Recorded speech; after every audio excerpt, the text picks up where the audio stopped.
नमस्कार मित्रांनो, माझं यूट्यूब चॅनल किसान पॉवर मध्ये तुमचं स्वागत आहे। प्रत्येकानं आपापल्या घरी पेरूचे झाड लावलं पाहिजे किंवा त्याच्या व्यतिरिक्त तुम्ही कोणतं बी रोपटं आपल्या घरी लावलं पाहिजे। जसं मी ना आपल्या घरी टमाटर, मिरची, काकडी आणि पेरूचं झाड माझ्यावाल्या घरी आहे।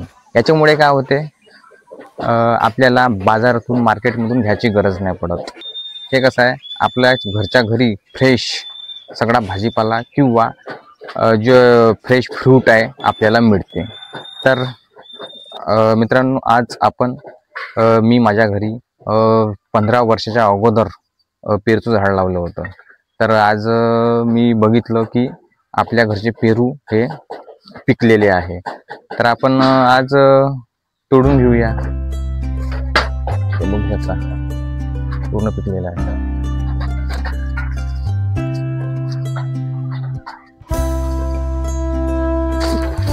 बघा मित्रांनो, बघा याचा साईज बघा, किती मोठे झालेले आहे।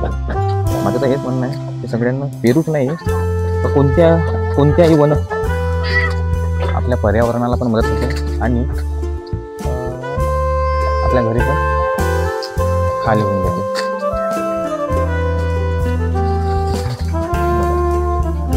पूर्ण पिकलेलं आहे।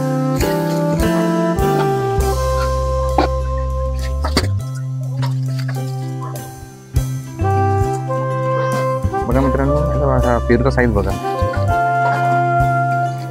बिलकुल बिना खाताचं, बिना सल्फेटाचे। अगोदर मी फोकस इथं फोकस बघा मित्रांनो, बिना खाताचं आणि बिना सल्फेटचं पेरू। हे आपलं गावरानी जाम आहे, गावरानी जाम आहे, असं पाहिजे।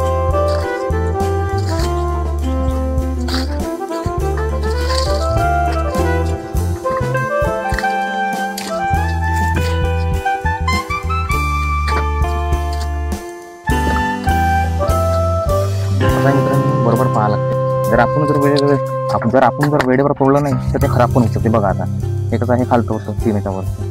जर याला जर तोडलं नसतं झालं असतं खराब होण्यापेक्षा बघा तर अशा प्रकारचं असते प्युअर गावरानी। कसं जांब पण हिरवं राहते नाही, ते पानं पण हिरवे राहते। त्याच्यामुळे कसं जांब बरोबर दिसत नाही। जांब पाहण्यासाठी आपली नजर हे तेज करावं लागते। जर तुमची जर नजर तेज नसेल तर जाम तुम्हाला काही बरोबर दिसणार नाही। तर हे बघा, आता हे पाठीमागं लपलं होतं पानाच्या, पण आपली नजर कशी तेज आहे आपल्याला बरोबर दिसून जाते।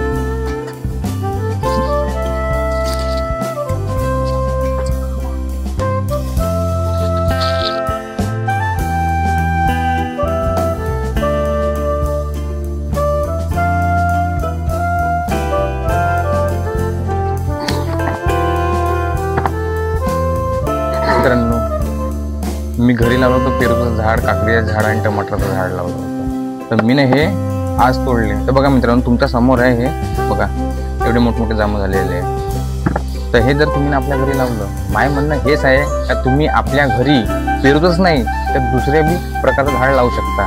जांभळीचं आहे, निंबाचं आहे, संत्र्याचं आहे, नारळाचं आहे, चिकूचं आहे। ह्या अशा प्रकारचे झाडं लावू शकता तुम्ही। म्हणजे जर हे तुम्ही जर आपल्या घरी जर झाड लावलं तर म्हणजे कसं, याचं फळ आज ना उद्या भेटतेच आपल्याला। जसं मी हे 15 वर्षाच्या अगोदर लावलं होतं मी झाड, 15 वर्षाच्या अगोदर लावलं होतं हे झाड मी जेव्हा मी लहान होतो तेव्हा। तर आता पहा, आता मी झालो मोठा, तर आता हे आपल्या कामी आलं। आपलं झाड पहा। तर माय हेच म्हणणं आहे, थोडं मेहनत करा आणि तेव्हा तुम्हाला मेहनत करा तर फळ भेटेल। जसं तुम्ही आता लहान राहते झाड, तर मोठं झालं का फळ लागण्यास आहे। स्टार्टिंगलाच फक्त जेव्हा लहान राहते तेव्हाच तर थोडंसं लहानाचं मोठं करायला वेळ लागते।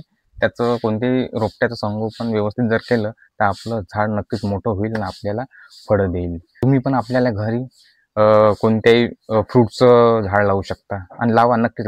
याच्यामुळे काय आहे, पर्यावरणाला पण थोडी मदत होते आणि तुम्हाला पण म्हणजे आपल्या घरचे फ्रेश फ्रूट खायला मिळेल।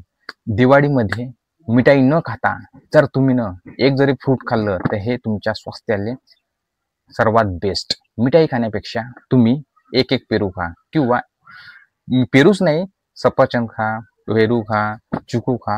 जर एक फ्रूट खाल्लं त्या स्वास्थ्याला बेस्ट। म्हणजे याच्यामुळे काय, आपली जी हेल्थ आहे चांगली राहील आणि तुम्ही सुदृढ राहा। तर आणि आणि महत्त्वाची गोष्ट म्हणजे शुगरच्या पेशंटला हे अतिउत्तम आहे.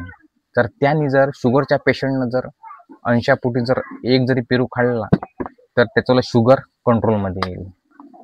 तर धन्यवाद मित्रांनो. माझा व्हिडिओ जर तुम्हाला आवडला असेल तर लाईक करा आणि माझ्या चॅनलला सबस्क्राईब करा. तोपर्यंत बाय बाय.